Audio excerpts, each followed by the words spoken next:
The following is somebody talking about something that they're probably not educated about. Take everything you hear with a grain of salt. Hey everybody, welcome back to Fantastics Talk. Today is a good day. I'm your host Josh, and we're talking about part 2 of the Adventure of Love, Learning to Love. Alright, so to start, there's these things called love languages, right? If you've never taken the test, go ahead, take the test, learn about yours, because it's a very good way to learn about how you give and receive love. So when you know how to receive love, it's a great step in loving other people better, because you might feel ignored because they don't love you the way that you naturally receive love. And then when you love them the way that you naturally love and receive love, you might feel like they're blowing you off because they don't receive love that way. And so you have to learn each other's language of love, right? So like, if somebody's affirmative words or whatever, and then you're a acts of service person, so you helping them over and over is great, and they'll respect that and they'll receive that.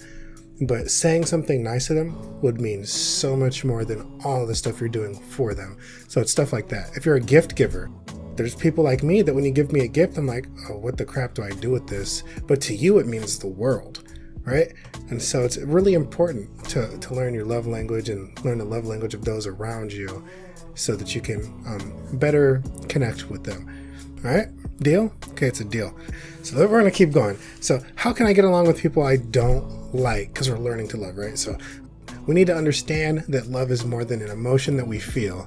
If we don't like someone, we can still learn to show them compassion, love that acts. Compassion is love that acts.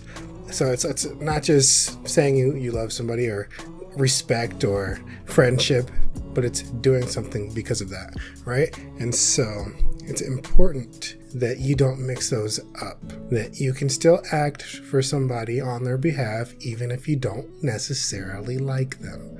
A lot of people that are hard to love have probably been hurt or are still hurting, so they defend themselves by doing what they think is necessary to keep people away. You know you've been there. You know this is true. So stop holding against other people when they're having that type of life or that type of moment, week, month, year.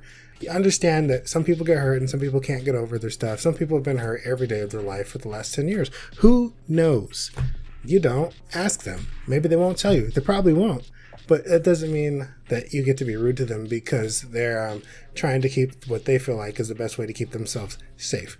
So you got to show them compassion and respect their space and just like let them know. It's like, I'm around.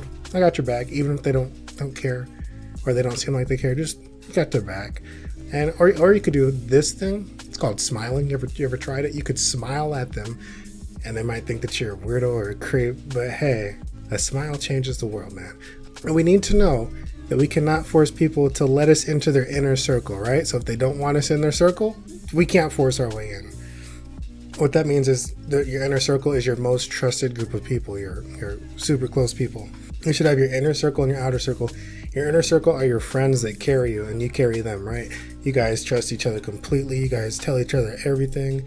And then you like it's great. It's the chosen family, you can say. Then the outer circle are like the people that are fun to hang out with, but like you don't tell them everything because there's a disconnect or they don't believe the same way as you. And so telling them everything would get a response that's not beneficial to your brain space, to your mentality, So it's important to distinguish between your inner circle and your outer circle. And if you can't get in somebody's inner circle, don't try to force your way in, dude. It's not gonna work for you. So what about the annoying people that get on our nerves? How can we love them? Well, sometimes we have to check ourselves. What about them annoys us? Because I find that when somebody's annoying me, they're probably acting just like me. And that is the thing that I can't stand. Yeah, I know. You feel that too sometimes. When somebody's too much like you, it annoys you. Or when they are doing things that you used to, but you learned a hard lesson to not do those, and then they're just doing it, getting away with it, it ticks you off.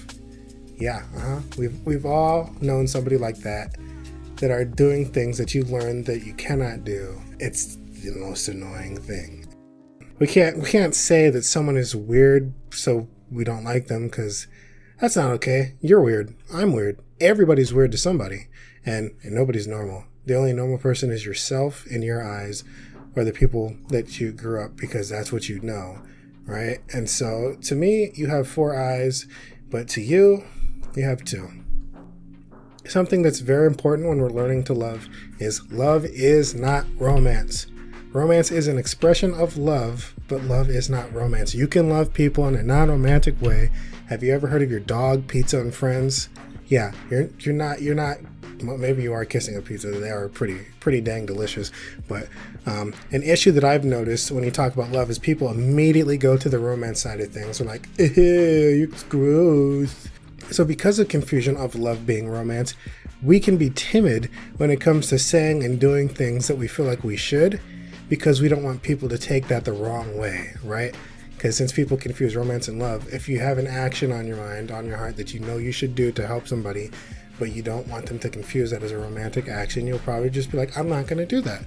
And it's an understandable fear or whatever, but like, just let them know, hey, I'm doing this. Don't like you like that, but hey, I'm going to help you. It's okay. It's okay to say that. It might hurt their feelings. It might hurt your feelings, but it's okay to let people know that they're friends, or that you're friendly, but you're not romantically interested. I would argue that romance is the outcome or feeling from actions that are done because of love.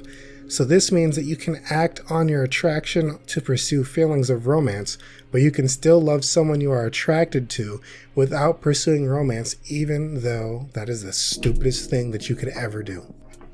So basically, when you're learning to love somebody, know that romance is not the only way you love people. Think about your food, your friends, and your family. You're not romantically involved with your pizza, you know? Think about sports. You can say that you love sports, but that's not romance. You're not dating your baseball mitt.